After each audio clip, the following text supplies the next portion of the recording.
ഞാൻ പറയുമ്പോൾ ഈ ബോഡി ഷേമിങ്ങിനെതിരെ ഏറ്റവും കൂടുതൽ സംസാരിച്ചിട്ടുള്ള ആളാണ് കൃഷ്ണൻ. ഭഗവാൻ വൃന്ദാവനത്തിൽ നിന്ന് മധുരയിലേക്ക് പോയപ്പോൾ ഭഗവാന് കുരി തുടർന്ന് തോന്നി. ഗോപിക്കുരി എപ്പോഴും ഉണ്ടല്ലോ, കളഭം.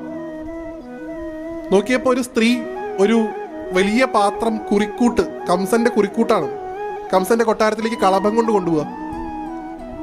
അവളെ നോക്കി എല്ലാവരും വിളിക്കുന്നുണ്ട് കൂനി കൂനി കൂനി. കാരണം നടക്കുമ്പോൾ വളവുണ്ട്, ഇങ്ങനെ പോവുക. കൂനിയാണ്, കുബ്ജ എന്നാണ് അവരുടെ പേര്. കൂനി കൂനി നടക്കുന്നു. എല്ലാരും കൂനി എന്ന് വിളിച്ചപ്പോ ഒരാള് മാത്രം ഉറക്കെ വിളിച്ചു, സുന്ദരി. കളിയാക്കി വിളിച്ചതല്ല കേട്ടോ.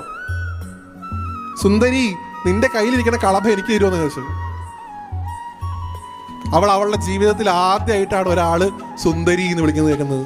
നോക്കിയപ്പോ ഭഗവാൻ മഞ്ഞ പട്ട കൊടുത്ത് നല്ല പുലിനഖമാലയൊക്കെ ചാർത്തി മയിൽപ്പീലിയൊക്കെ വെച്ചിങ്ങനെ മുമ്പിൽ നിൽക്കുക. ഉടനെ അങ്ങോട്ട് വിളിച്ചു, സുന്ദര, എന്റെ കയ്യിലുള്ള കുരി മൊത്തം നിനക്കാ, അതായിരിക്കുന്നു.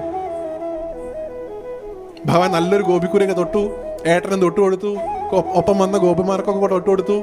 ഭഗവാൻ എന്തെങ്കിലും ഇങ്ങോട്ട് വാങ്ങിക്കഴിഞ്ഞാൽ തിരിച്ചെന്തെങ്കിലും കൊടുക്കാതെ പോകുന്നൊരു പതിവില്ല. കാലിന്റെ പെരുവിരൽ കൊണ്ട് അവളുടെ കാലിലങ്ങോട്ട് ചവിട്ടി പിടിച്ച് താടിക്കൊരു തട്ടാൻ കൊടുത്തു, അത്രയും മുകളിലേക്ക്, ഒറ്റ തട്ട്. നിങ്ങൾ ഇൻസ്റ്റാഗ്രാമിൽ കാണുന്ന മേക്ക് ഓവർ ഒന്നുമല്ല കേട്ടോ.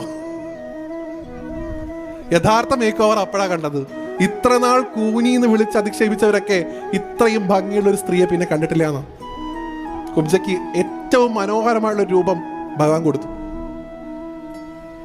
ആദ്യമായിട്ട് പുരാണത്തിലുണ്ട്, നമ്മുടെ പാരമ്പര്യത്തിലുണ്ട് ഈ ബോഡി ഷേമിങ്ങിനെതിരെ പ്രതികരിച്ചൊരു ഗുരുവായൂരപ്പൻ. ഇതൊന്നും നമ്മൾ എവിടെയും പറയില്ല. നമ്മൾ എന്താ പറയാ, ചേല കട്ടു, വെണ്ണ കട്ടു, കർണനെ ചതിച്ചു വന്നു, അല്ലേ?